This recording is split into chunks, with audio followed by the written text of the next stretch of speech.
All right, so like I said prior, right? Yeah. That when we kicked in for fire, there was a fire alarm superintendent position, but there wasn't a fire prevention officer. So when they moved in here and they had those positions, there wasn't a place to put them, there wasn't an office. So what happened over time was, instead of trying to set them up in the day room and other places, we set them upstairs in the training room. So Gina, what I'll start with here is, this is our training room, right? Yeah. So, as I was saying a little bit earlier about the EMS training, so we do a considerable amount of EMS training, fire training, and hazardous material training. So we have at least we have 16 full-time firefighters, 4 full-time captains, full-time fire prevention officer, and a full-time fire alarm superintendent. And as well, we have 15 to 20 call people, and we need a training space that can handle that, okay? Especially for a classroom training. And here we have enough room for about 15 comfortably to be able to train, so we do not have the space actually to be able to do as much training as we should.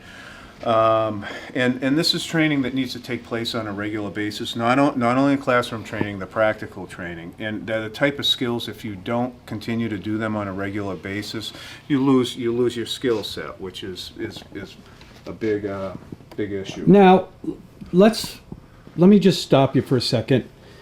Back in 1980, the property values for homes were far less than they are now. You've got a big responsibility as a fireman and as our fire protector for a lot of these homes that are, I mean, these are big priced homes. Absolutely. The technology has changed. Yes.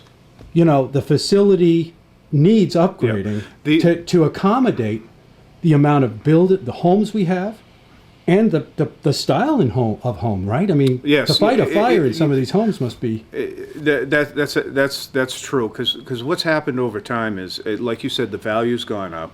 It's the building value as well as the property value. Now on the island, we always had large houses for people that had the money to be able to build that. Well, what's happened over time is there's been a lot more larger houses built. In some of the areas. I call them compounds, actually, for the size of some of these buildings, because they'll have 2 or 3 structures on their location. What we're trying to do is, you'll see when I take you down to the apparatus room that there's no space in there. There's some of the improvements we're trying to work on are our wildland firefighting, as well as our water shuttle operations out of the hydrant district, which means we need bigger tanker trucks, which we're working on right now. They're trucks that can access these areas. They'll have 4-wheel drive that they can get to, deliver larger amount of water, as well as they're different type of apparatus for our brush fires and our wildland fires, because right now we don't have, let's say, a brush breaker, which is another piece of apparatus we're looking at. Here's how I look at it. It's all about preventing fires. We are a small department, so every fire we can prevent, the much better we're off. So this it costs more money to fight a fire than it does to prevent one. It costs more. Obviously, it costs more money. It's much more dangerous to the citizens. It's much more dangerous to the firefighters. Fire prevention officer's position works with the schools, works with any private facilities, like hospital on fire planning, evacuation planning, fire safety planning, Whaling Museum, Dreamland Theater, some of these bigger areas, especially that we're concerned about that have high occupancy, or people that can't evacuate themselves out of the building. And we do. We have our elderly facilities, our island home, then we have Lake Sherburne Commons, Academy Hill Apartments. But one of the biggest things is in the schools, working with the young kids, teaching them fire protection, fire safety. They bring it home to their families, and it makes a big difference. This is our apparatus room. This is where we keep our fire engines, ambulances, tankers. Now, some of the issues that we have here are the tight quarters. This is one of my bigger concerns in regards towards firefighter safety. And as you can see, the quarters is tight. You can see where this turnout gear is.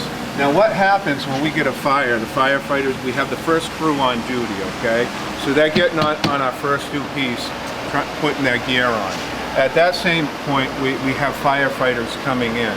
And the problem is you're putting your gear on here while engines are pulling out. Now we have 3 stations. We have another turnout gear station down that end by our heavy rescue. And this gets very dangerous. You can even see where our Plymouth vent system is connected to the truck, and when those are coming down, the firefighters have to watch out for them. It's because the quarters are so tight. Which is one of our bigger issues here, okay? The benefit of us moving to a better designed building, let's say, is if you come this way and you film down here, you're gonna see that we have 3 bays here, right? Right. All right, so we're exiting from 3 bays on this side, we're exiting from 3 bays on that side. This area is so congested that when we're leaving, we have people walking, when we're leaving to go to emergencies from with ambulances and engines, we have people walking across our ramps on both sides. Now part of the problem is that our ramp is only so wide for a field of view, so when we're pulling off the ramps and you have congested traffic, you can only see so much. The new station is going to be shorter in length, but it's going to have 6 bays, so it's going to have a much wider field of vision. So when emergency apparatus is leaving, they can pull towards the center of the ramp, get a better view when they're pulling off. And even though there's still a bike path over on 4 Fairgrounds, there's going to be a much better visual as you're leaving. Okay. As well, I don't think it's anywhere near congested as it is here when we're trying to get off these ramps. And like I said, especially seasonally in the summer months, it's challenging. And it's not that it may slow response times down for that time of year. It does, but that may be minimal.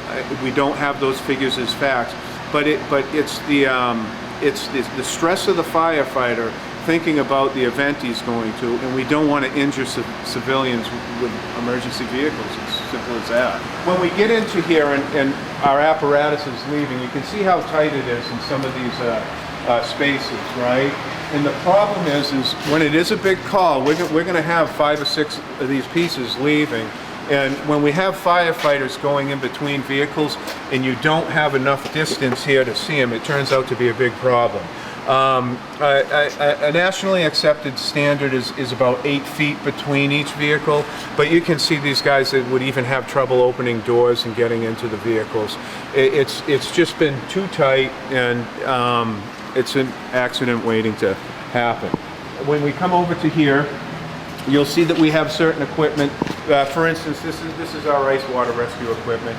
We like certain times a year you may have to have certain equipment at the ready to go.